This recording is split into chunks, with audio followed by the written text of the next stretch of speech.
فعززنا بثالث فقالوا فقالوا إنا إليكم مرسلون. قالوا ما أنتم إلا بشر مثلنا وما أنزل الرحمن من شيء إن أنتم إلا تكسبون.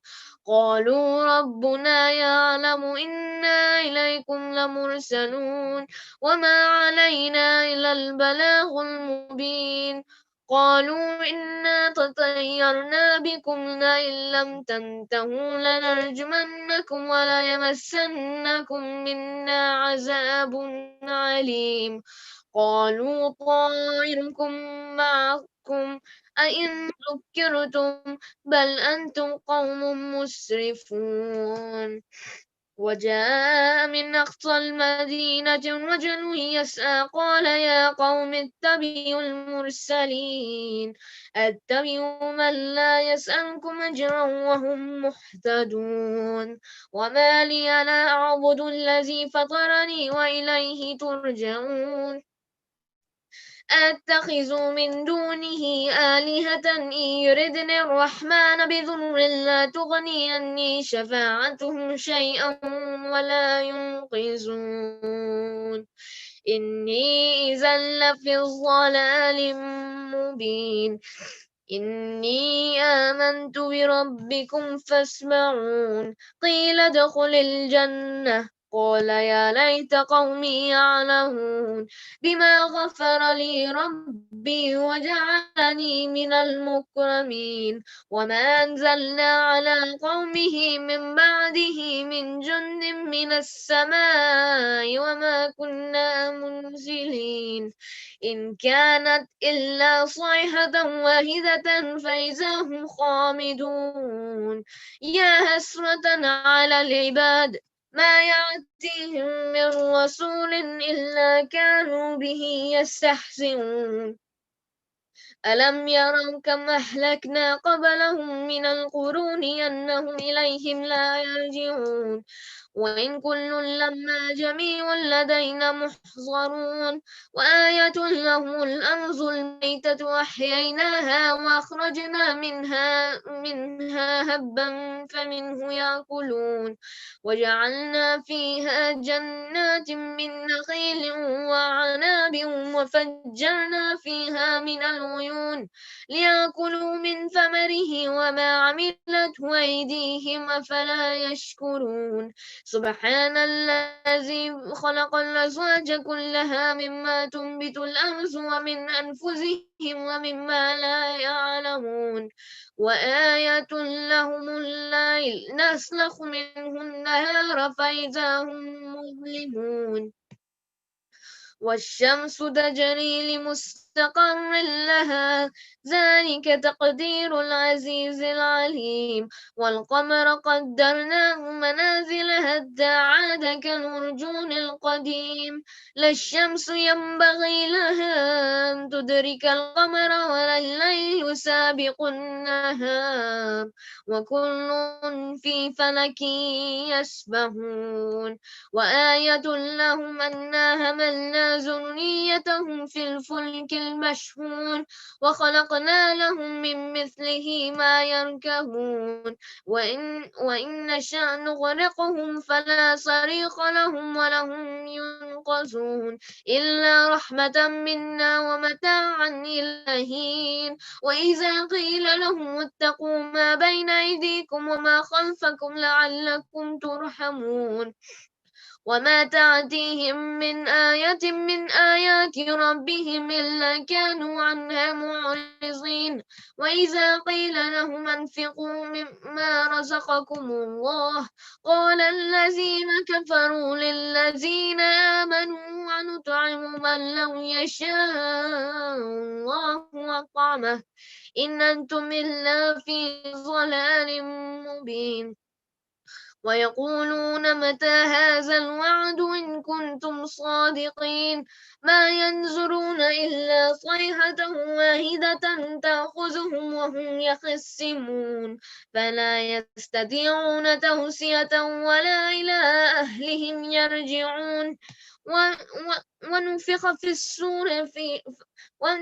في السور فإذا هم من الأجداث إلى ربهم ينسلون قالوا يا ويلنا من بعثنا من مرقدنا هذا ما وعد الرحمن وصدق المرسلون إن كانت إلا صيحة واحدة فإذا هم جميع لدينا محضرون فاليوم لا تظلم نفس شيئا ولا تجزون إلا ما كنتم تعملون إن أصحاب الجنات اليوم في شغل فاكهين هم وأزواجهم في ظلال على الأرائك متكئون لهم فيها فاكهة ولهم ما يدعون سلام قولا من رب رحيم وامتازوا اليوم أيها المجرمون ألم أحد إليكم يا بني آدم ألا تعبدوا الشيطان إنه لكم عدو مبين وأن اعبدوني هذا صراط مستقيم ولقد أضل منكم جبلا كثيرا أفلم تكونوا تعقلون هذه جهنم التي كنتم توعدون اصلوها اليوم بما كنتم تكفرون اليوم نختم على أفواههم وتكلمنا أيديهم وتشهد أرجلهم بما كانوا يكسبون ولو نشاء لطمسنا على أعينهم فاستبقوا الصراط فأنى يبصرون ولو نشاء لمسخناهم على مكانتهم فما استطاعوا مضيا ولا يرجعون ومن نعمره ننكسه في الخلق أفلا يعقلون وما علمناه الشعر وما ينبغي له إن هو إلا ذكر وقرآن مبين لينذر من كان هيا ويهق القول على الكافرين أولم يروا أنا خلقنا لهم مما عملت أيدينا أنعاما فهم لها مالكون وذللناها لهم فمنها ركوبكم ومنها يأكلون ولهم فيها منافع ومشارب أفلا يشكرون واتخذوا من دون الله آلهة لعلهم ينصرون لا يستطيعون نصرهم وهم لهم جند محضرون فلا يحزنك قولهم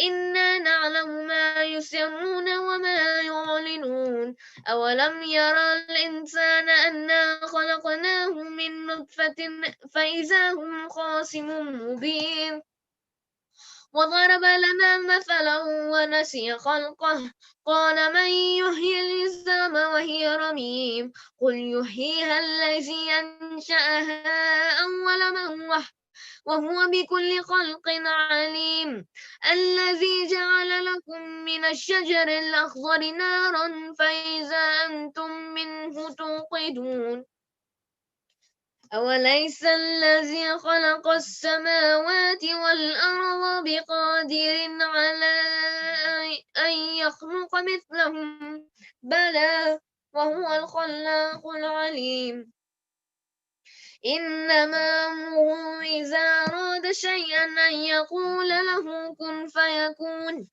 فسبحان الذي بيده ملكوت كل شيء وإليه ترجعون صدق الله العلي العظيم.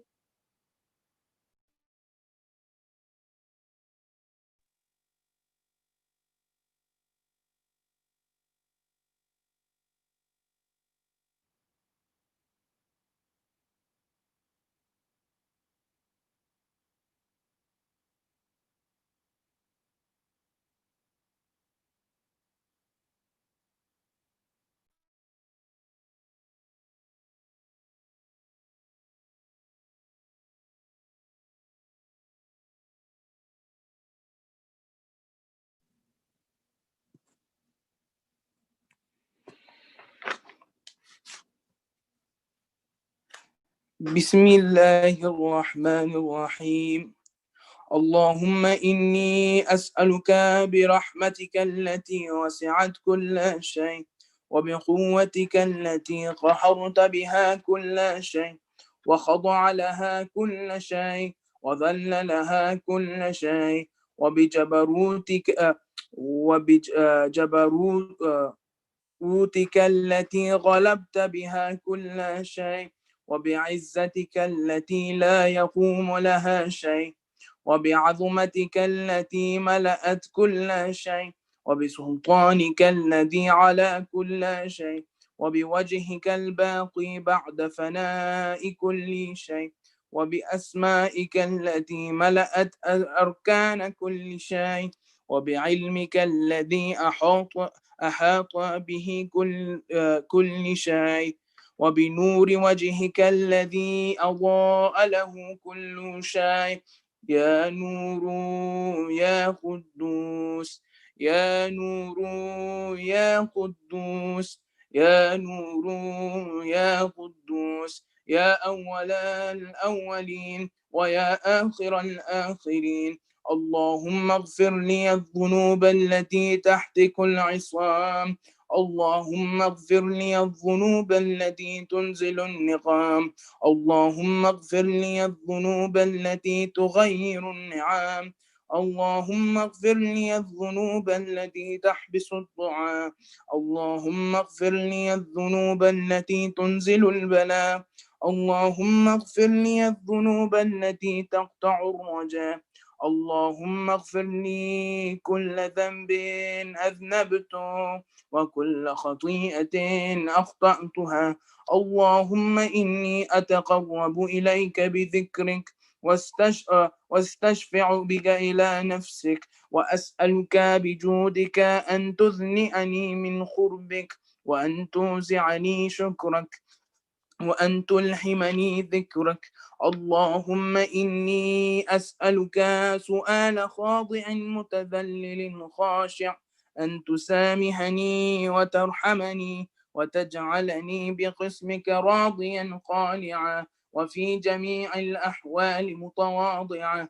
اللهم وأسألك سؤال من اشتدت فاقته وأنزل بك عند الشدائد حاجته وعظم فيما عندك رغبته. اللهم عظم سلطانك وعلى مكانك وخفي مكرك وضحر أمرك وغلب قحرك وجرت قدرتك ولا يمكن الفرار من حكومتك. اللهم لا أجد لذنوبي غافرا ولا لقبائه ساترا ولا لشيء من عمله الخبيه بالحسن مبدلا غيرك. لا إله إلا أنت سبحانك وبحمدك. ظلمت نفسي ظلمت نفسي ظلمت نفسي وتجوأت بجهلي وسكنت إلى قديم ذكرك لي ومنك علي. اللهم مولاي كم من قبيه سترته وكم من فادهم من البلاء أقلته وكم من عثار وقيته وكم من مكروه دفعته وكم من ثناء جميل لست أحلى له نشرته. اللهم عظم بلائي وأفرط بي سوء هالي وقصرت بي أعمالي وقعدت بي أغلالي وحبسني عن نفع بعد آمالي وخدعتني الدنيا بغرورها ونفسي بجنايتها ومطالي يا سيدي. فأسألك بعزتك ألا يحجبك عنك دعائي سوء عملي وفعالي ولا تفضحني بخفي ما اطلعت عليه من سري ولا تعاجلني بالعقوبة على ما عملته في خلواتي من سوء فعلي وإساءتي ودوام تفريطي وجهالتي وكثرة شهواتي وغفلتي، وكن اللهم بعزتك لي في كل الأحوال رؤوفا، وعلي في جميع الأمور عطوفا. إلهي وربي من لي غيرك،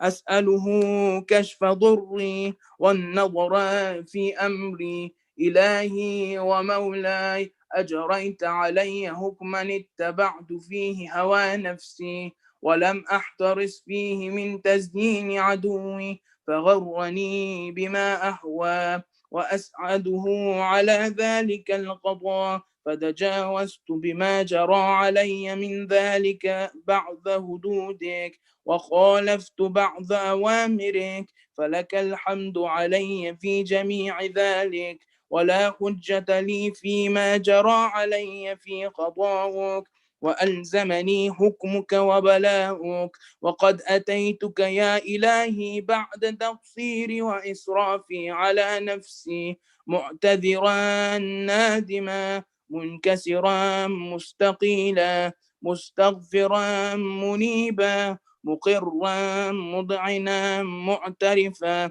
لا أجد مفرا مما كان مني، ولا مفزعا أتوجه إليه في أمري غير قبولك عذري، وإدخالك إياي في سعة رحمتك. اللهم فاقبل عذري، وارحم شدة ضري، وفكني من شدي وثاقي. يا رب ارحم ضعف بدني، ورقة جلدي، ودقة عظمي، يا من بدأ خلقي وذكري وتربيتي وبرني وتغذيتي، حبني لابتداء كرمك وسالف برك. يا إلهي وسيدي وربي، أتراك معذبي بنارك بعد توحيدك، وبعد من طوى عليه قلبي من معرفتك، ولهج به لساني من ذكرك، واعتقده ضميري من حبك، وبعد صدق اعترافي ودعائي خاضعا لربوبيتك.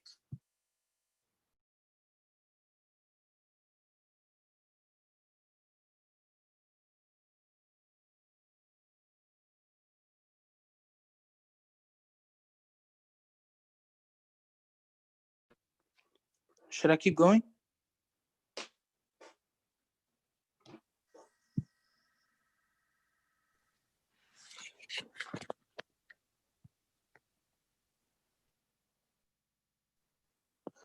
Yes, Ali, recite until يا غياث المستغيثين, please. Okay. بخشن, sorry. Okay. بسم الله الرحمن الرحيم. هيهات أنت أكرم من أن تضيع من ربيت، أو تبعد من أدنيت، أو تشرد من آويت، أو تسلم إلى البلاء من كفيته ورحمت. وليت شعري يا سيدي وإلهي ومولاي، أتسلط النار على وجوه خرت لعظمتك ساجدة، وعلى ألسن نطقت بتوحيدك صادقة وبشكرك مادها، وعلى قلوب اعترفت بإلهيتك محققة، وعلى ضمائر حوت من العلم بك حتى صارت خاشعة، وعلى جوارح سعت إلى أوطان تعبدك طائعة، وأشارت باستغفارك مطعنة.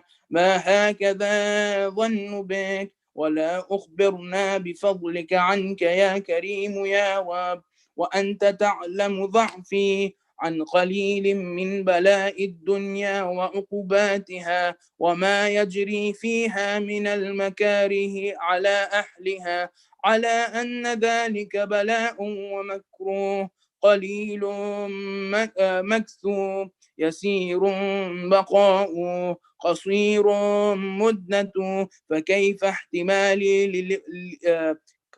احتمالي لبلاء الآخرة وجليل وقوع المكاره فيها، وهو بلاء تطول مدته ويدوم مقامه ولا يخفف عن أهله، لأنه لا يكون إلا عن عذبك وانتقامك وسخطك، وهذا ما لا تقوم له السماوات والأرض. يا سيدي، فكيف لي وأنا عبدك الضعيف الضليل الحقير المسكين المستكين؟ يا إلهي وربي وسيدي ومولاي، لأي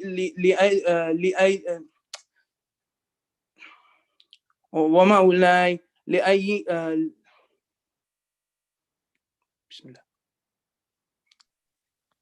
لألي الأمور إليك أشكو، ولما منها أضج وأبكي، لأليم العذاب وشدتي أملك للبلاء ومدتي. فلئن صيرتني للعقوبات مع أعدائك، وجمعت بيني وبين أهل بلائك، وفرقت بيني وبين أحبائك وأوليائك، فحبني يا إلهي وسيدي ومولاي وربي. صبرت على عذابك، فكيف أصبر على فراقك؟ وحبني صبرت على حر نارك، فكيف أصبر عن النظر إلى كرامتك؟ أم كيف أسكن في النار ورجاء عفوك؟ فبعزتك يا سيدي ومولاي أقسم صادقا لئن تركتني ناطقا لأضجن إليك بينها أهلها ضجيج الآملين، ولأصرخن إليك صراخ المستصرخين، ولأبكين عليك بكاء الفاقدين، ولأنادينك أين كنت يا ولي المؤمنين، يا غاية أعمال العارفين.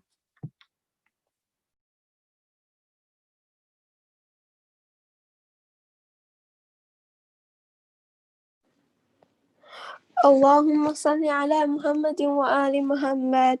يا غياث المستغيثين، يا غياث المستغيثين، يا غياث المستغيثين، يا حبيب قلوب الصادقين، ويا إله العالمين. أفتراك سبحانك يا إلهي وبحمدك تسمع فيها صوت عبد مسلم سجن فيها بمخالفته، وذاق طعم عذابها بمعصيته، وحبس بين أطباقها بجرمه وجريرته، وهو يضج إليك ضجيج مؤمل لرحمتك، ويناديك بلسان أهل توحيدك، ويتوسل إليك بربوبيتك.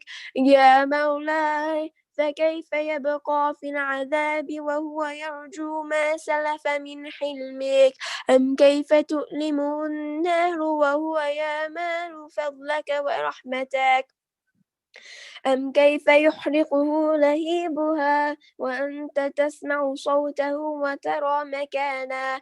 أم كيف يشتمل عليه زفيرها وأنت تعلم ضعفا؟ أم كيف يتقلقل بين أطباقها وأنت تعلم صدقا؟ أم كيف تزجره زبانيتها وهو يناديك يا ربا؟ أم كيف يرجو فضلك في عتقه منها فتتركه فيها؟ هيهات ما ذلك الظن بك، ولا المعروف من فضلك، ولا مشبه لما عاملت به الموحدين من برك وإحسانك. فباليقين أقطع لولا ما حكمت به من تعذيب جاحدك وقضيت به من إخلاد معانديك، لجعلت النار كلها بردا وسلاما، وما كان لأحد فيها مقرا ولا مقاما، لكنك تقدست أسماؤك أقسمت أن تملأها من الكافرين من الجنة والناس أجمعين. وأن تخلد فيها المعاندين، وأن تجل ثناؤك قلت مبتدئا، وتطولت بالإنعام متكرما. أفمن كان مؤمنا كمن كان فاسقا لا يستوون.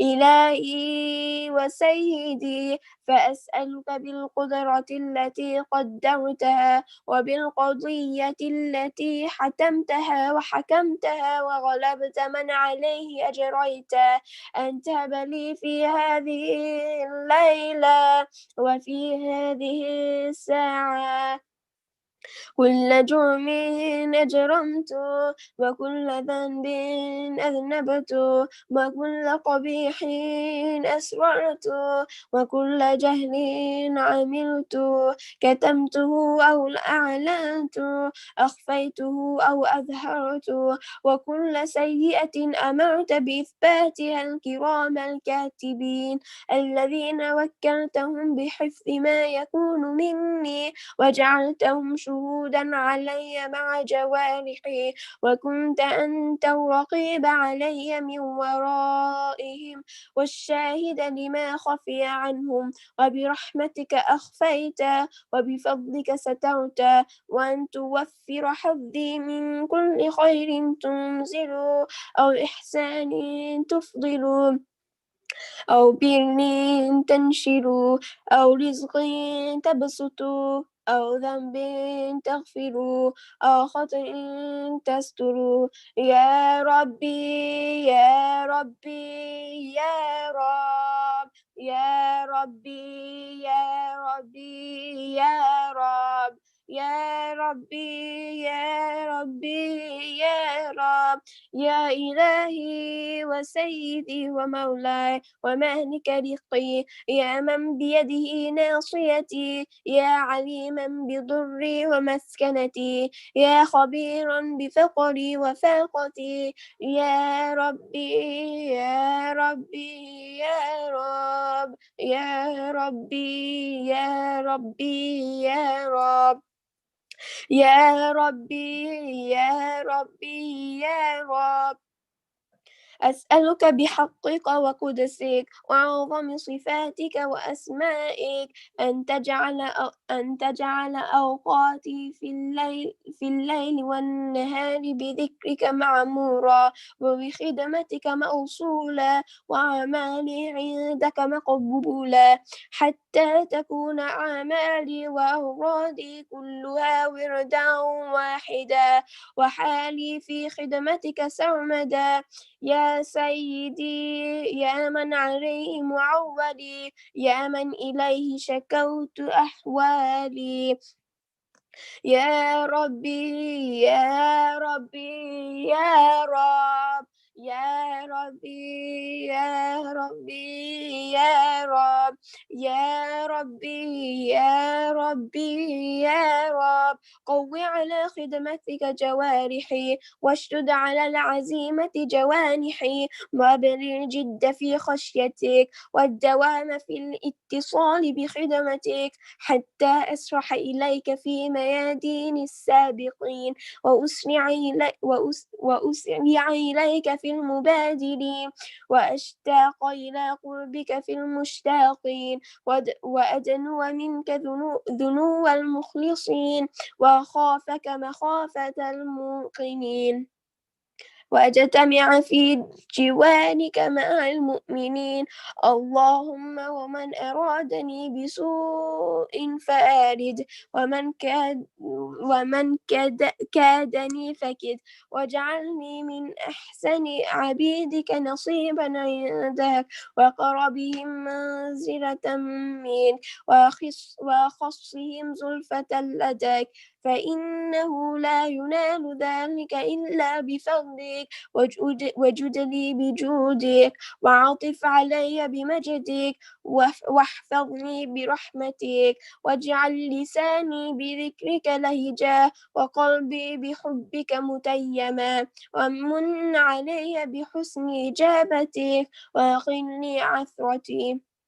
واغفر زلتي فإنك قضيت على عبادك بعبادتك وأمرتهم بدعائك وضمنت لهم الإجابة فإليك يا رب نصبت وجهي وإليك يا رب مددت يدي فبعزتك استجب لي دعائي وبلغني مناي ولا تقطع من فضلك رجائي واكفني شر الجن والإنس من أعدائي يا سريع الرضا يا سريع الرضا يا سريع الرضا اغفر لمن لا يملك إلا الدعاء فإنك فعال لما تشاء يا من اسمه الدواء وذكره الشفاء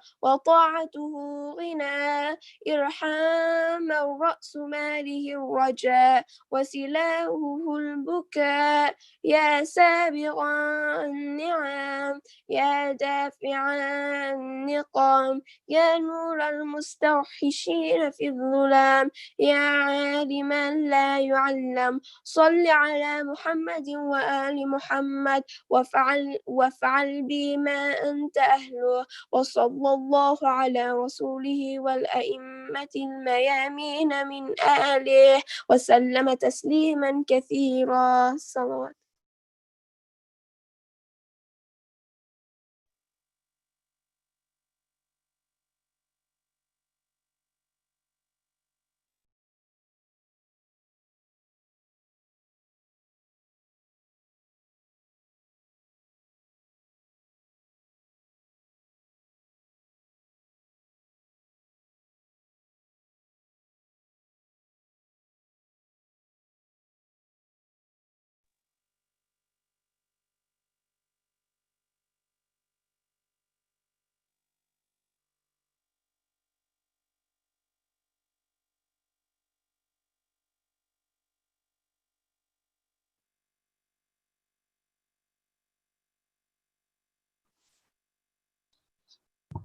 Brother Sayyid Taha, you are mute.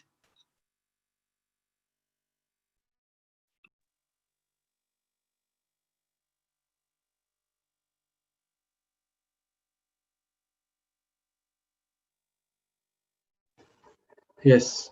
Alhamdulillah, we had brothers Ilyas, Elizi, and brother Ali Mahboubi had recited this beautiful recitation of Dua Kumail. And inshallah, we will have our respected scholar Sheikh Shafiq Hudda who will be addressing today's majlis. Inshallah, a few verses of poetry. As this is a Thursday night, and this is in light of the tradition of the Amir al-Mu'mineen Ali ibn Abi Talib alayhi salatu wassalam, who advises Kumail, his confidant, his close companion, as you recited this application attributed to this companion. The Imam says, the translation, that people are of three types: the alim rabbani, the divine scholar, a student on the path to salvation, muta'allim ala sabil najah, and then the low-class flies, which the Imam uses the word hamajriya, which he says, who are the followers of every peculiar call. They sway with every wind, and they don't enlighten their path with the light of knowledge, nor do they rely on a firm cornerstone. And again, there is so emphasis by the Imams, by the Prophet himself, by the Imams, on the importance of seeking knowledge, whether be it a man or woman, and the emphasis that you seek knowledge from the beginning till the end. That indeed, when he advises his confidant Hazrat Kumail, he also says that knowledge is better than wealth, O Kumail, because knowledge protects you, whereas you have to protect knowledge. So inshallah, a few poetic verses regarding this saying by Shaykh al-Hasan Muhammad Yasin, who writes, says the master, humans are only three. From these states one cannot ever be free. The godly scholar, the sincere student, and the aimless fly. Ask ourselves, must we, what state we'll be in when we die? Knowledge brings stability, its pursuit has no end. It never exhausts the most loyal and a steadfast friend. The light in the darkness and a cover from life's storms, a protector from the whimsical nature of societal norms. So chase for it humbly. Godly wisdom will flow from your tongue. Else you'll end up like the frivolous fly, nowhere to go to, its home a ranked heap of dung. Inshallah, may Allah grant us the tawfiq that we are able to seek knowledge. And indeed, as we know from the traditions from the sixth Imam and other Imams, that indeed the true knowledge emanates from the Ahlul Bayt alayhim salam, that we grow closer to Allah subhanahu wa ta'ala through them. Inshallah, without any further delay, I'd like to request our respected scholar for tonight, Shaykh Shafiq Hudda, to address this majlis. Sallu ala Muhammad wa ali Muhammad.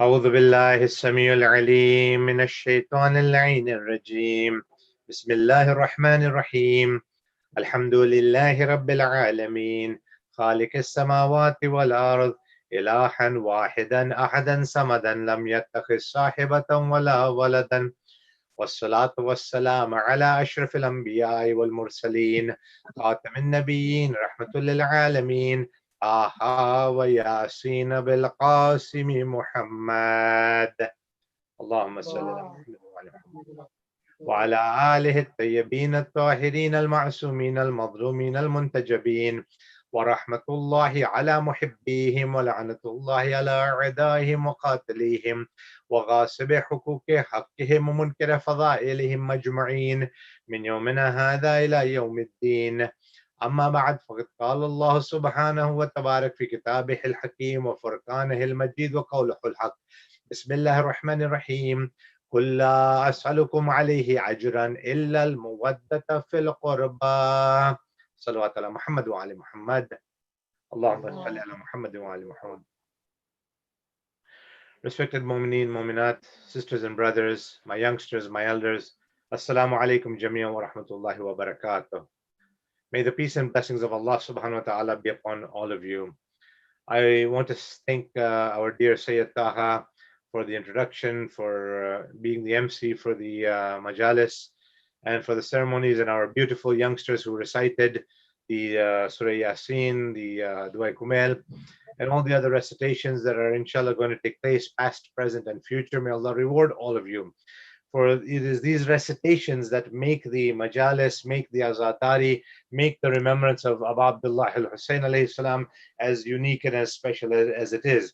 And if you see the history of the Ahlul Bayt and the history of after Karbala, the events after Karbala, you will find that many poets were actually invited by members of the Ahlul Bayt or the followers of the Ahlul Bayt, and specifically to recite poetry, to recite Latmiya, the Matam, the Azadari, the Marthiya, and also other things that they would do as a way of doing the Azadari and the remembrance of Abu Abdullah al-Husayn alayhi salatu wasalam.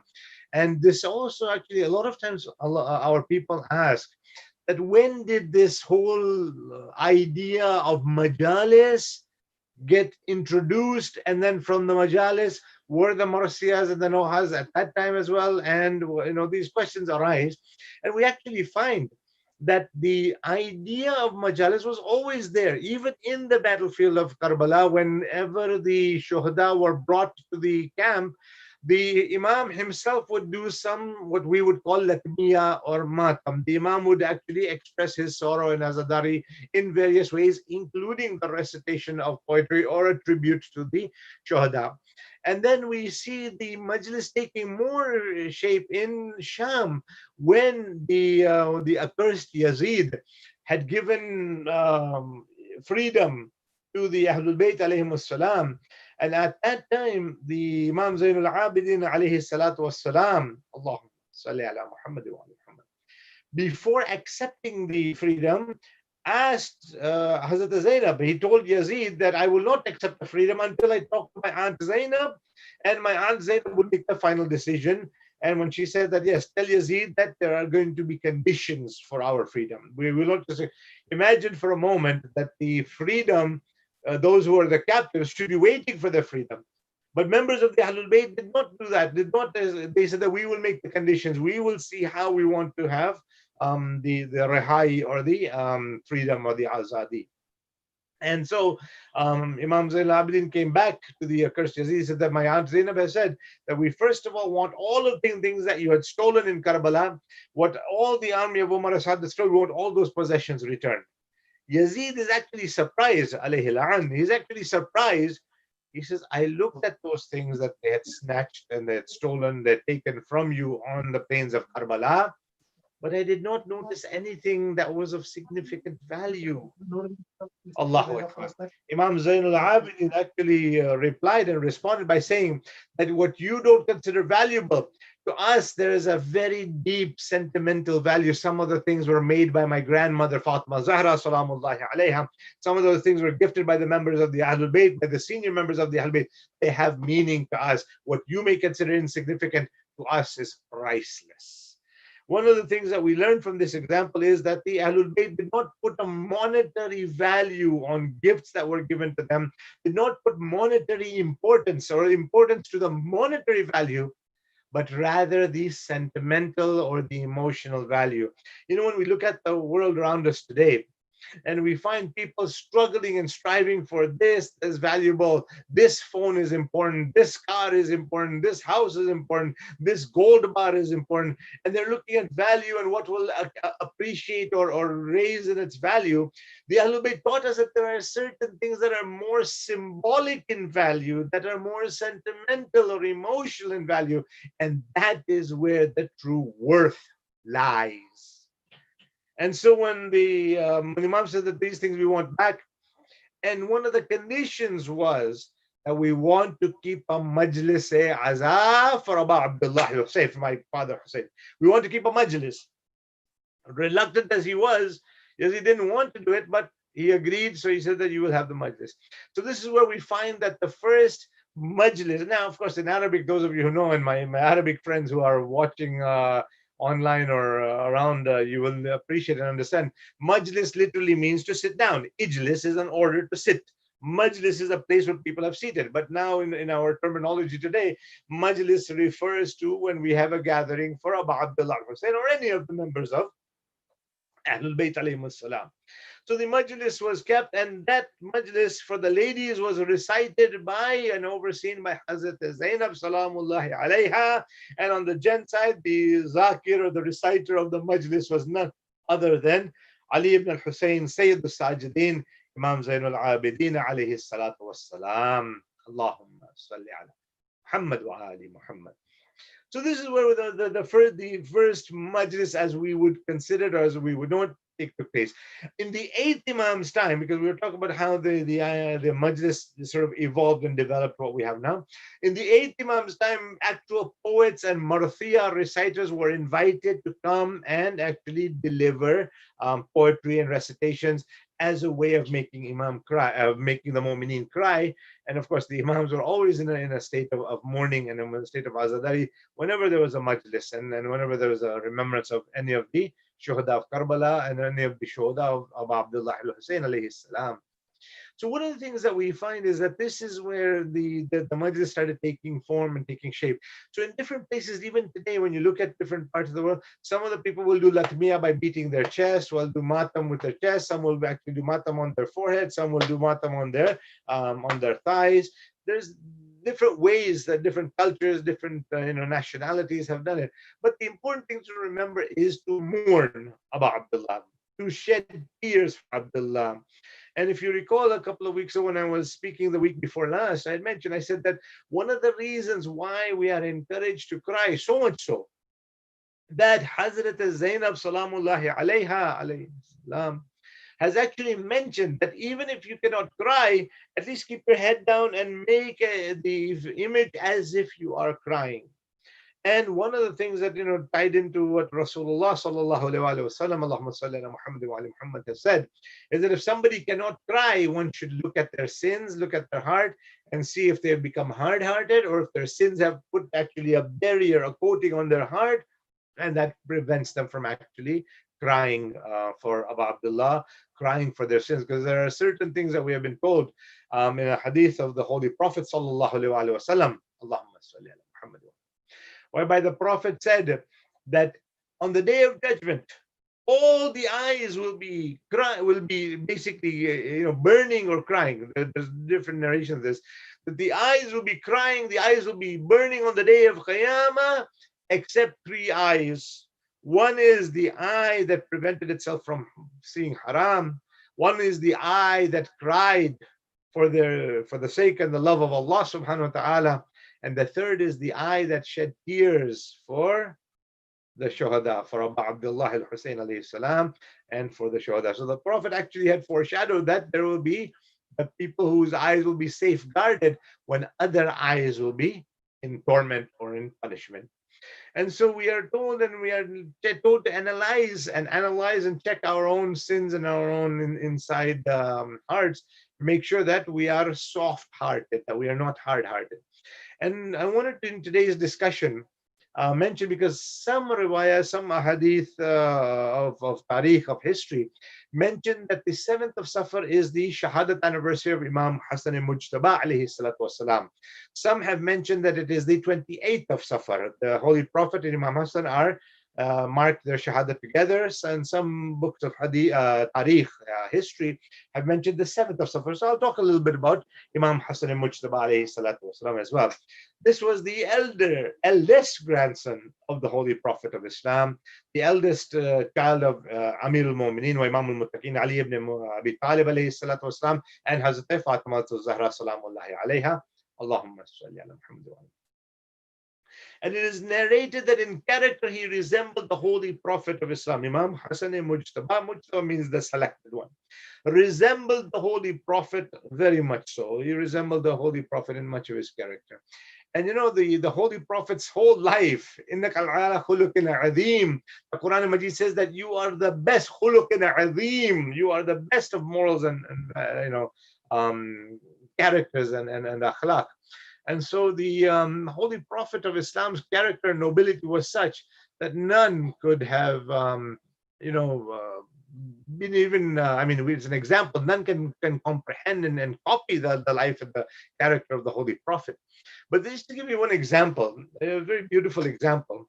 The one time Bedouin, an Arab, came to Medina, and he came with a number of camels. And he goes to the Holy Prophet. He said that I am new. I'm just passing through here. I've got some camels to sell, and I don't want to be cheated. I don't want to be ripped off. I don't want to be underpaid. At the same time, I don't want to deceive anybody. I don't want to unnecessarily overcharge. So you tell me what is the best price. This man is telling the Holy Prophet, you tell me what is the best price. And it's interesting because sometimes we look at scholars or ulama, and when we see them, we might sometimes have questions, and we just ask them religious questions. How do I do wudu? Is music haram or halal? Well, how do I know if something is permissible or not to eat? So we have those religious questions, and there's nothing wrong. Or sometimes people will there are people who just see a sheikh or a sayyid, and they say, oh, I remembered an istikhara I need to take out. So these people, but the Prophet not only looked after religious, or what we would think as religious items, but he also looked after worldly issues as well. And so, business is also something that people can sometimes take advice from the scholars, or they did from the time of the Imams of the Prophet. So he asked the Prophet, he said, what should I sell it for? The Prophet said that, okay, bring me the camels. Let me take a look at them. The Prophet looked at every one of the camels that this Bedouin had brought. And he said, okay, this will be for this many dirhams, this will be for this many dirhams, this one should be sell for this many dirhams. And he basically gave a price of what the selling price should be. The man goes into the bazaar. He finishes his work. He sells it. He comes back to the Holy Prophet. He says, Ya Rasulullah, mashallah, I sold everything, and my profit was really good because I had bought them for a certain number of price. And because of your advice in that, I sold everything. I made a good profit. I'm happy. I want to give you something. I want to pay you something. I want to give you something. The Prophet says, I expect nothing. I don't want anything. I don't expect anything. I didn't give you the advice because I wanted it. I mean, unlike, lawyers and accountants and other specialists and experts who want to be paid for everything they do and everything they give, the Prophet said, I don't expect anything. He insisted, the man insisted, I want to give you something, you help me out, you must accept some gift from me. And one of the things that we find in Islamic etiquette as well, not only is it encouraged to give gifts, it's also encouraged to accept gifts. If somebody gives you a gift, we should not unnecessarily say no. Don't hurt anybody's feelings. Of course, don't be demanding. Don't be on the other side where you are expecting so much and you're demanding. But a gift to give and the gift to receive is good. So the Prophet finally said, okay, if you insist on that, I will accept something from you, but I'm not in need of anything. The Prophet made it very known, I'm not in need of anything. Alhamdulillah, Allah has given me. The man, insisted. So the Prophet said, if you want to give me something, I will take a she camel, but a she camel that gives milk. But the Prophet made a condition. I make sure that you do not separate this she camel, this mother camel, from its young one. Allahu Akbar. Don't separate the she camel from its baby, because the Prophet is exemplifying what akhlaq, what characteristics and moral values the Prophet has got, not only with his fellow insan, with his fellow human beings, but also how to treat and how to make sure that even animals are cared for. A lot of times youngsters are always asking, oh, is it good to have pets? Should we have pets? Is it allowed? Is it haram? And of course, there are categories. I don't want to get into the detail of this. But yes, it is actually encouraged to have pets because it teaches youngsters how to care, how to be kind, how to be polite, and how to treat even animals with love. And I will even go as far as saying the animal with love and respect, because that's something that is also a creation of Allah subhanahu wa ta'ala.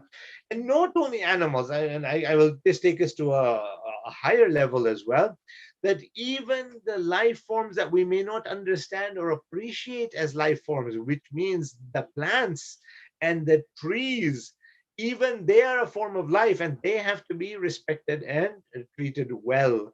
And so if you unnecessarily, let a plant or a tree or a shrub, die because you didn't feed it water intentionally, there is an accountability for this.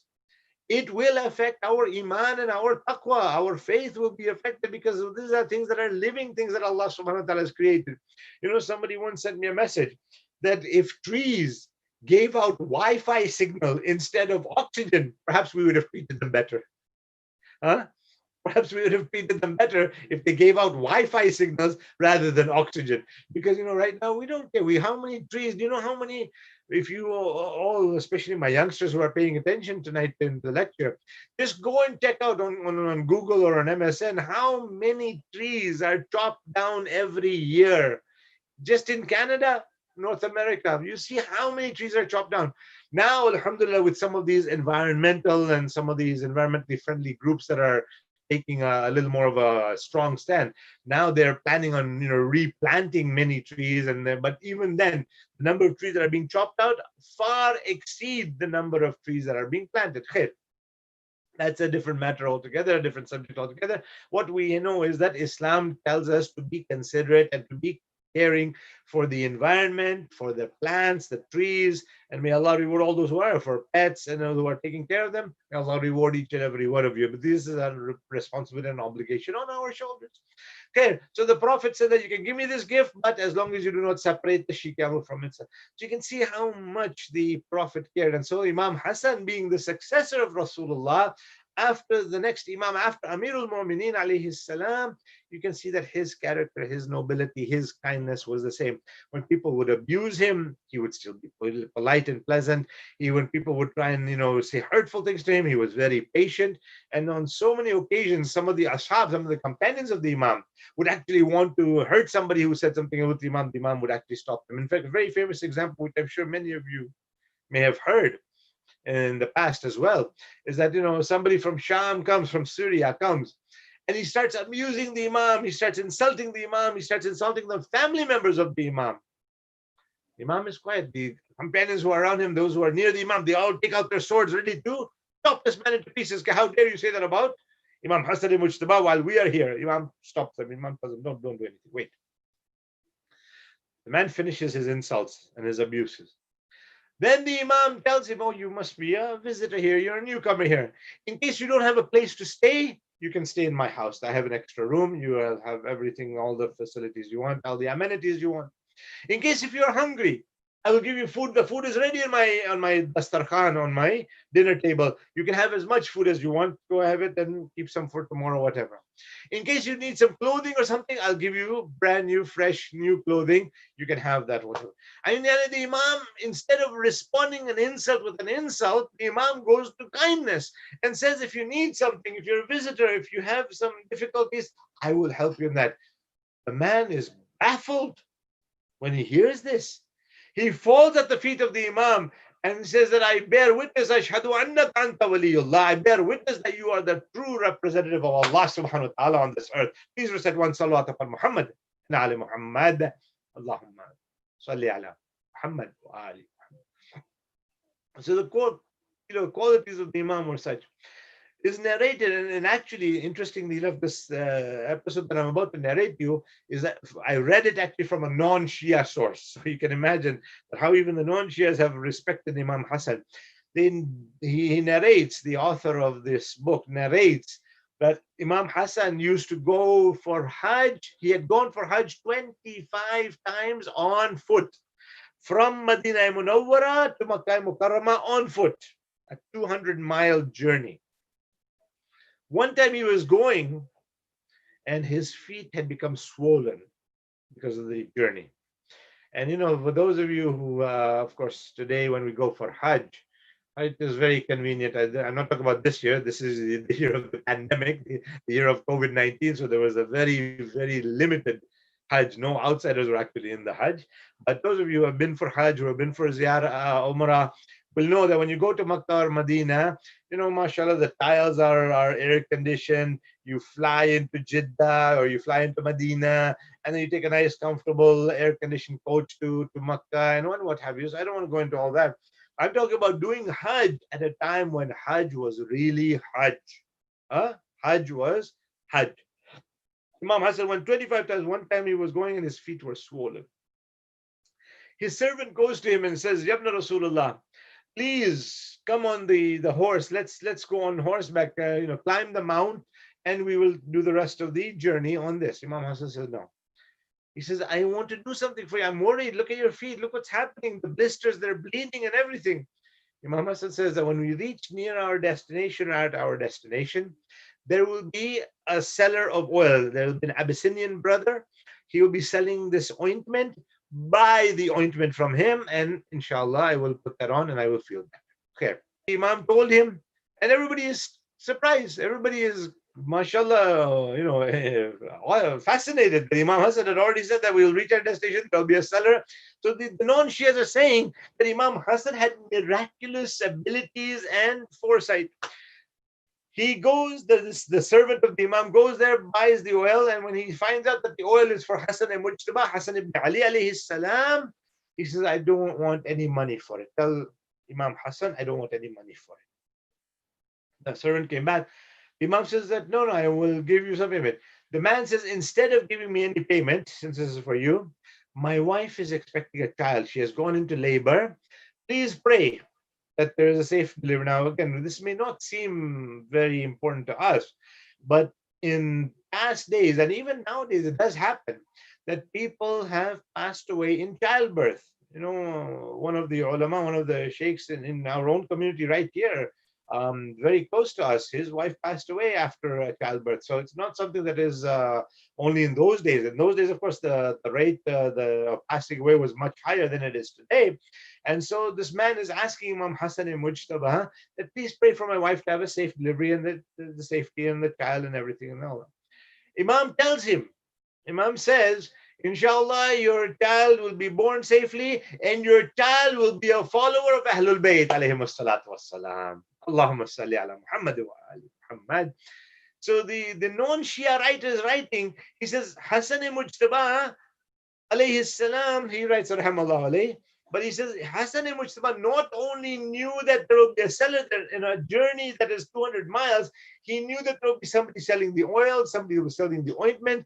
That ointment will help me. A man is going to charge me, and he will say that that man his wife will deliver a child, and that child will grow up to be a follower of Imam Hassan and Mujtaba. Imagine Imam Hassan knew all of that. So you can imagine and appreciate and understand Mujtaba. Whenever I speak about him, about Imam Mujtaba alayhi salatu wassalam, one of the things that I do say is that Imam Hassan, in just a historical perspective, and this is my own opinion, my own conclusion, that Imam Hassan perhaps is the most Mazlum Imam, the most Mazlum Imam between him and Imam Sahib al-Amr, ajallallahu ta'ala dhahurahu. And why do I say that? Because not only the enemies used to disrespect and be angry at Imam Hassan and Mujtaba, the sad part was even the so-called Shia used to insult Imam Mujtaba. Famously, there's narrators of history, the biographers of Imam Hassan alayhi salam, and it's very difficult to even say this. They used to greet the Imam after the treaty was signed with Muawiyah Mal'un alayhi la'an. They used to say, Assalamu alayka ya mudhill al-mu'minin. Peace be upon you, O disgracer of the believers. Imagine how difficult this would be for Imam Hassan to swallow. A lot of times people don't understand, and this is where you can say that even sometimes the followers of the Imam have not understood the value, the importance, the power, and the reasoning of the Imam's position.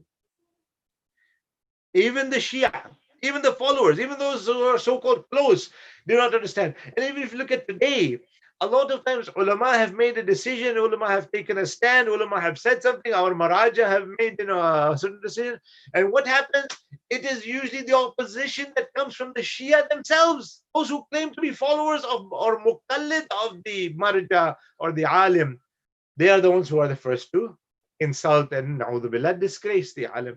How did this fatwa come about? How is it? Why is it like this? Why is this the situation? Why is this the condition? And this is another topic in itself. But the Imam Ma'asum is of course something totally different. Why he signed the treaty, what were the conditions, of course that is another discussion, but it's something that needs to be at least assessed and reviewed by the believers. But those who are just shallow-minded, who don't know, who just want to attack, who just want to say and poke their nose into decisions that are nothing to do with them or don't have any value or understanding, let them do their bakwas and their unnecessary talking. The Imam knows what he has to do. The Maraja know what they have to do. Ulama know what is their responsibility as well.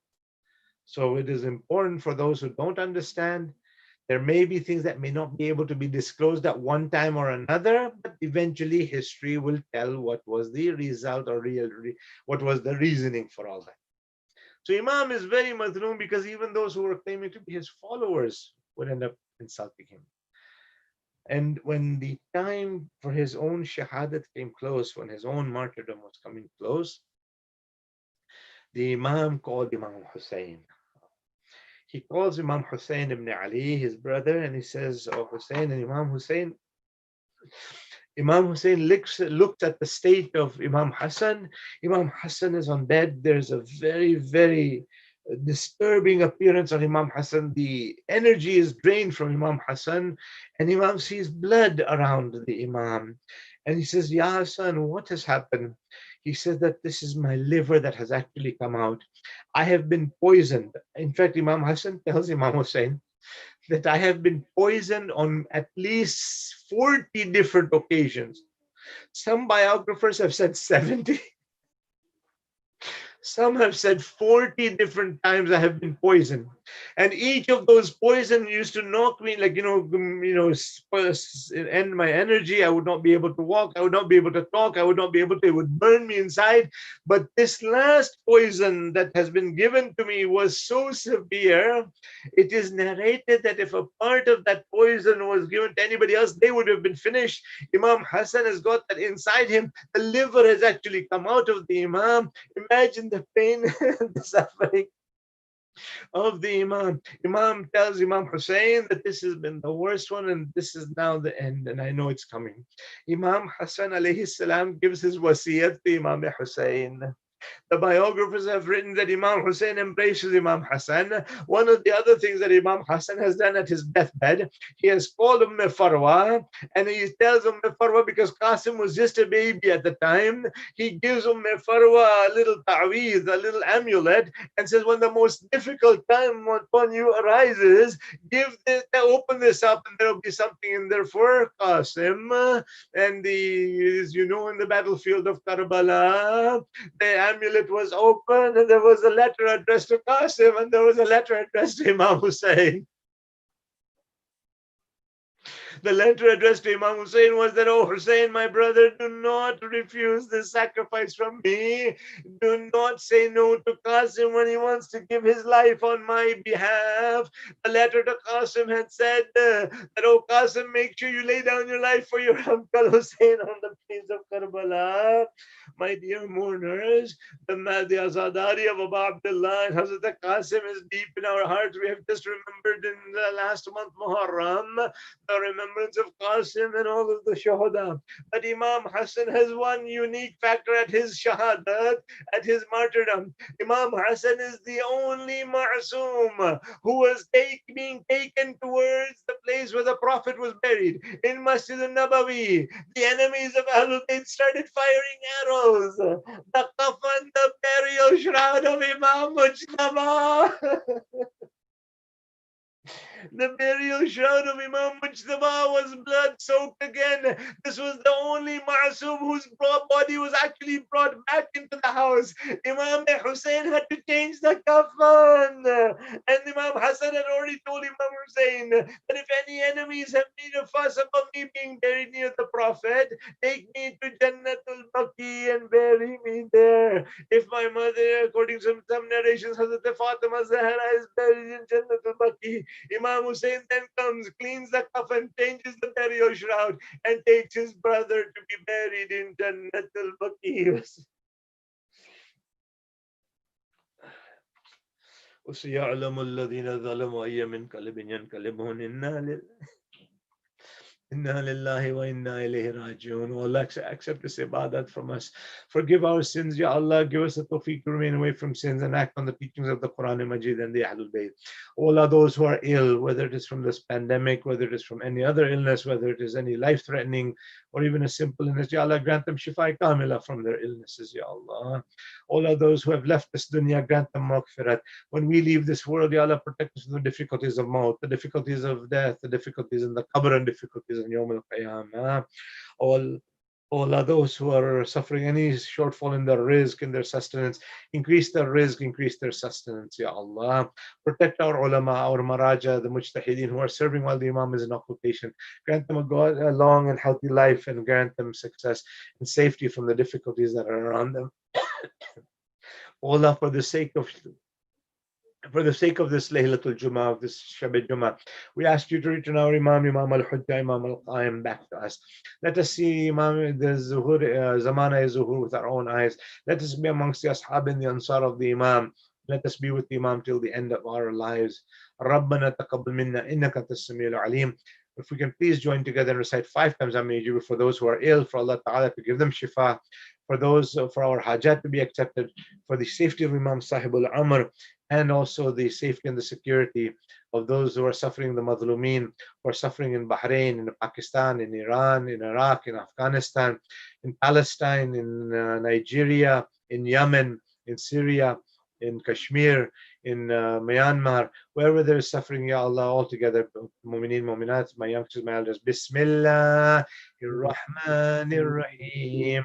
أما يجيب المضطر إذا دعا ويكشف السوء أما يجيب المضطر إذا دعا ويكشف السوء أما يجيب المضطر إذا دعا ويكشف السوء أما يجيب المضطر إذا دعا ويكشف السوء أما يجيب المضطر إذا دعا ويكشف السوء اللهم صل على محمد الفاتحة للأرواح المؤمنين والمؤمنات والعلماء والشهداء. الفاتحة. بسم الله الرحمن الرحيم. مالك نستعين اهدنا الصراط المستقيم صراط الذين أنعمت عليهم غير المغضوب عليهم ولا الضالين. ربنا تقبل منا إنك أنت السميع العليم.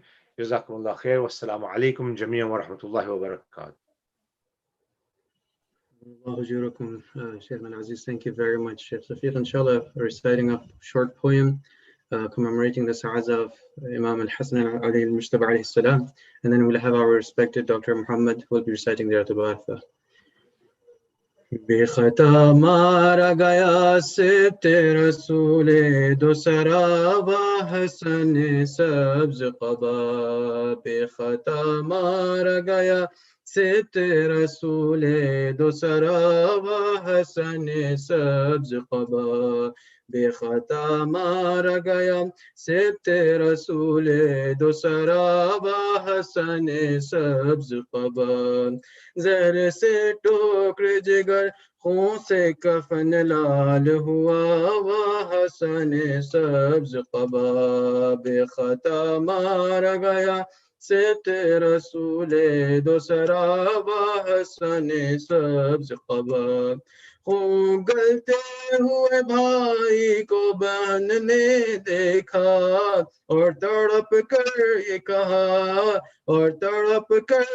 कहा तेरी गुर्बत पे भाई तेरी ज़ैनब फिदा वह हसन सब्ज क़बा बेखता मारा गया सिब्त रसूले दूसरा वह हसन सब्ज क़बा माँ के दुख से भी आजाद कहाँ थी ज़ैनब हो गया कैसा गज़ब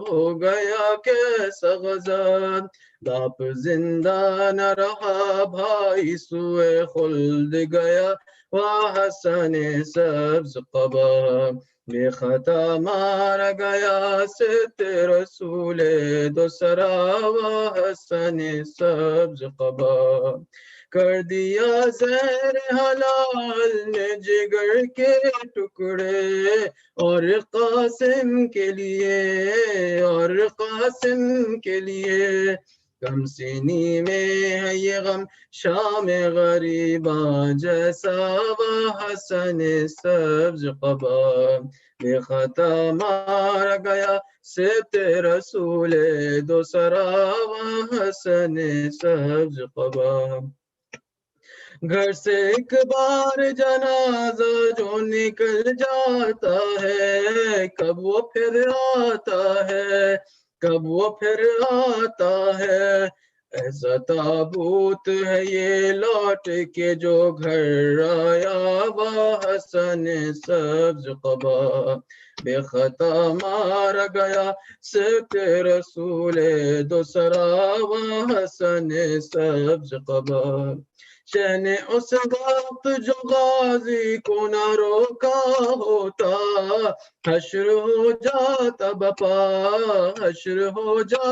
बपा तीर आते न जनाजे पे तुम्हारे मौला वह हसन सब्ज क़बा बेखता मारा गया सिब्त रसूले दूसरा वह हसन सब्ज क़बा बेखता मारा गया सिब्त रसूले दूसरा वह हसन सब्ज क़बा ألا لعنة الله على قوم الظالمين سيعلم الذين ظلموا أي منقلب ينقلبون. Inshallah, request our respected Dr. Muhammad Al-Wan to recite Ziyarat Al-Waritha. Thank you very much. أعوذ بالله من الشيطان الرجيم. اللهم صل على محمد وآل محمد. بسم الله الرحمن الرحيم. السلام عليك يا وارث آدم صفوة الله. السلام عليك يا وارث نوح نبي الله. السلام عليك عليك يا وارث إبراهيم خليل الله. السلام عليك يا وارث موسى كليم الله. السلام عليك يا وارث عيسى روح الله. السلام عليك يا وارث محمد حبيب الله. السلام عليك يا وارث أمير المؤمنين عليه السلام. السلام عليك يا ابن محمد المصطفى. السلام عليك يا ابن علي المرتضى. السلام عليك يا ابن فاطمة الزهراء. السلام عليك يا ابن خديجة الكبرى. السلام عليك يا ثار الله وابن ثاره والوتر الموتور. أشهد أنك قد أقمت الصلاة وآتيت الزكاة وأمرت بالمعروف ونهيت عن المنكر وأطعت الله ورسوله حتى أتاك اليقين. فلعن الله أمة قتلت، ولعن الله أمة ظلمت، ولعن الله أمة سمعت بذلك فرضيت به. يا مولاي يا أبا عبد الله، أشهد أنك كنت نورا في الأصلاب الشامخة والأرحام المطهرة، لم تنجسك الجاهلية بأنجاسها، ولم تلبسك من متلهمات ثيابها. وأشهد أنك من دعائم الدين وأركان المؤمنين. وأشهد أنك الإمام البر التقي الرضي الزكي الهادي المهدي. وأشهد أن الأئمة من ولدك كلمة التقوى وأعلام الهدى والعروة الوثقى والحجة على أهل الدنيا. وأشهد الله وملائكته وأنبياؤه ورسله إني بكم مؤمن وبإيابكم موقن بشرائع ديني وخواتيم عملي، وقلبي لقلبكم سلم وأمري لأمركم متبع. صلوات الله عليكم وعلى أرواحكم وعلى أجسادكم وعلى أجسامكم وعلى شاهدكم وعلى غائبكم وعلى ظاهركم وعلى باطنكم. زيارة علي بن الحسين عليه السلام. السلام عليك يا ابن رسول الله. السلام عليك يا ابن نبي الله. السلام عليك يا ابن أمير المؤمنين. السلام عليك يا ابن الحسين الشهيد. السلام عليك أيها الشهيد. السلام عليك أيها المظلوم وابن المظلوم. لعن الله أمة قتلت، ولعن الله أمة ظلمت، ولعن الله أمة سمعت بذلك فرضيت به. زيارة شهداء كربلاء. السلام عليكم يا أولياء الله وأحبائه. السلام عليكم يا أصفياء الله وأودائه. السلام عليكم يا أنصار دين الله. السلام عليكم يا أنصار رسول الله. السلام عليكم يا أنصار أمير المؤمنين. السلام عليكم يا أنصار فاطمة سيدة نساء العالمين.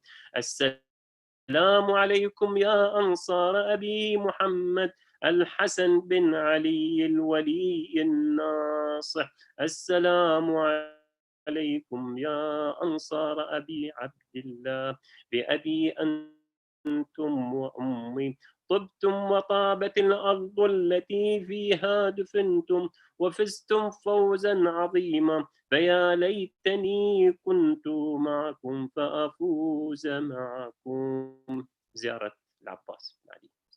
السلام عليك يا أبا الفضل العباس ابن أمير المؤمنين. السلام عليك يا ابن سيد الوصيين. السلام عليك يا ابن أول القوم إسلاما وأقدمهم إيمانا وأقومهم بدين الله وأحوطهم على الإسلام. أشهد لقد نصحت لله ولرسوله ولأخيك فنعم الأخ المواسي.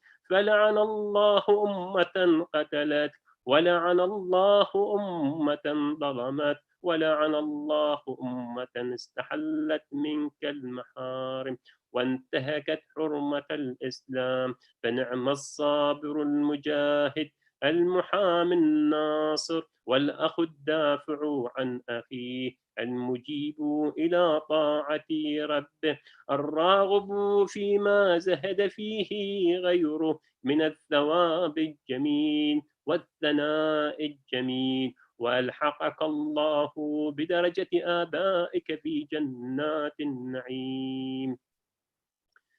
دعاء الحجة. اللهم صل على محمد وآل محمد. بسم الله الرحمن الرحيم. اللهم كل وليك الحجة ابن الحسن صلواتك عليه وعلى آبائه في هذه الساعة وفي كل ساعة وليا وحافظا وقائدا وناصرا ودليلا وعينا حتى تسكنه أرضك طوعا وتمتعه فيها طويلا برحمتك يا أرحم الراحمين. اللهم صل على محمد وآل محمد. الفاتحة.